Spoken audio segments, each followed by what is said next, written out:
पानी में वो बोला नहीं जाता। अध्याय देखकर वर्ष खोला जाता है। कथा। एक साहूकार था, उसके 7 बेटे थे और एक बेटी थी। वह सातों भाइयों की प्रिय बहन थी। एक साथ ही बैठकर खाना खाते थे। एक दिन कार्तिक की चौथ आई तो उसकी बहन ने करवा चौथ का व्रत रखा। सारे भाई भोजन करने आए और अपनी बहन से बोले, आ बहन तू भी खाना खा ले।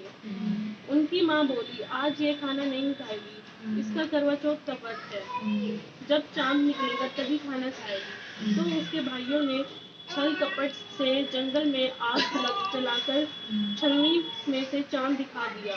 तो वह अपने भाइयों से बोली, चलो भाइयों चांद निकल आया है। तो उसकी भाभी बोली, ये तो तेरा चांद निकला है, हमारा तो रात को निकलेगा। यह सुनकर भाइयों के कहने से उसने चांद को अर्घ दे दिया और खाने बैठ गई। पहला टुकड़ा तोड़ा तो बाल निकला, दूसरा टुकड़ा तोड़ा तो छींक मारी, तीसरा टुकड़ा तोड़ा तो राजा के घर से बुलावा आ गया कि राजा का लड़का बीमार है, जल्दी भेजो। माँ ने लड़की के पढ़ने के लिए 3 बार संदूक खोला, तीनों बार सफेद कपड़ा खोला। अब उसका सफेद कपड़ा पहन नाकर ही ससुराल भेज दिया और माँ ने लड़की के पीलिये में एक सोने का सिक्का बांध दिया और बोली, रास्ते में जो भी मिले पैर पड़ती जाइयो और जो तुझे सुहागन की आशीर्वाद दे उसे सोने का सिक्का दे दियो और पल्ले को गांठ लगा ले। अब उसे रास्ते में जो कोई भी मिला उस सबके पैर पड़ी, पर किसी ने भी सुहागन की आशीष नहीं दी। अब वह ससुराल में आई तो दरवाजे पर छोटी ननंद खड़ी थी। वह उसके पैर पड़ी तो ननंद बोली, सीली हो, सुपति हो, 7 बेटों की माँ हो, मेरे भाइयों का सुख दे। अब उसने सोने का सिक्का ननंद को देकर पल्ले को गांठ मार दी। उसके बाद वह अंदर आई, आकर देखा कि उसका पति मरा पड़ा है। अब वह उसे लेकर एक कोठरी में गई। 1 साल तक उसकी सेवा करी, उसके सांस बांधी के हाथ बची कुची रोटी भेज दी। इस प्रकार उसने पति की सेवा करते करते 1 साल हो गया। करवा चौथ का व्रत आया। सारी पड़ोसियों ने नहा धोकर करवा चौथ का व्रत रखा। सबने सिर धोकर हाथों में मेहंदी लगाई, चूड़ियां पहनी। वह सब देखती रही। एक पड़ोसन बोली, तू भी करवा चौथ का व्रत कर ले। तब वह बोली, मैं कैसे करूं? तो वह बोली, चौथ माता की कृपा से सब ठीक हो जाएगा। उसके कहने से उसने भी व्रत रखा। थोड़ी देर के बाद करवा बेचने वाली आई। करवे लो भाइयों की प्यारी करवे लो। एक करवा वाली मेरे को भी करवा दे जा। वह कहने लगी, मेरी दूसरी बहन आएगी तो वह तेरे को करवा देगी। दूसरी आई, करवे ले लो भाइयों की प्यारी बहन करवे ले लो। एक करवे वाली को मुझे भी करवा दे। तो वह बोली, मेरी तीसरी बहन आएगी तो वो तेरे को करवा दे के जाएगी। इस तरह 5 बहन आकर चली गई, पर किसी ने भी करवा नहीं दिया। फिर छठी बहन आई और बोली, मेरी 7वीं बहन आएगी तो तुझे करवा दे के जाएगी। बस तू सारे रास्ते में कांटे बिखरा कर रख देना।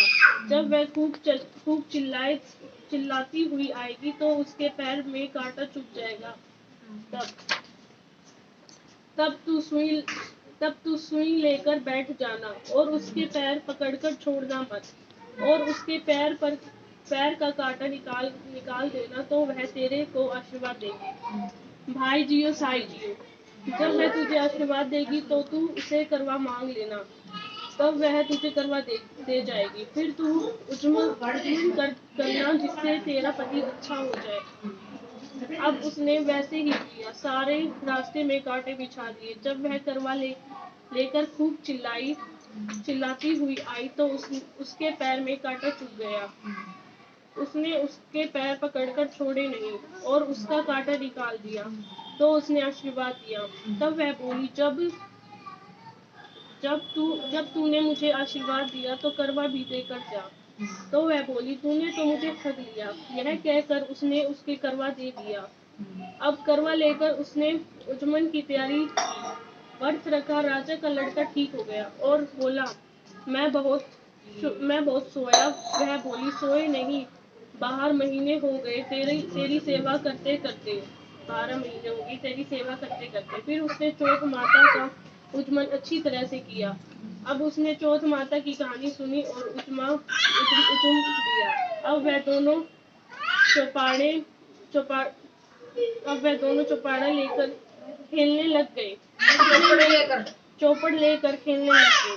इतने में ही उसकी बांदी तेल की पतली और गुड़ी की डाली लेकर आ गई। दोनों को खेलते देख सासू से जाकर बोली, महलों में खूब रौनक हो, तेरी बहू चौपड़ा सारा चौपट सार लेख रही है। इतना सुनकर खेल रही है। इतना सुनकर सासू देखने को आई। दोनों को देखकर बहुत खुश हो गई।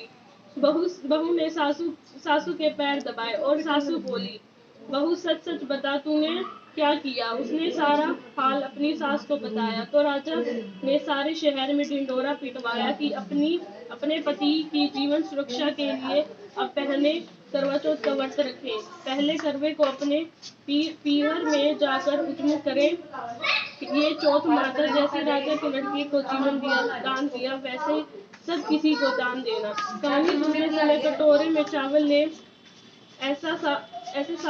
चांद को अर्घ देते समय ऐसा 7 बार बोले। चांद दे चंद्रवाली चंदा आए बार में, उठ सुहागन अर्घ दे, मैं बैठी थी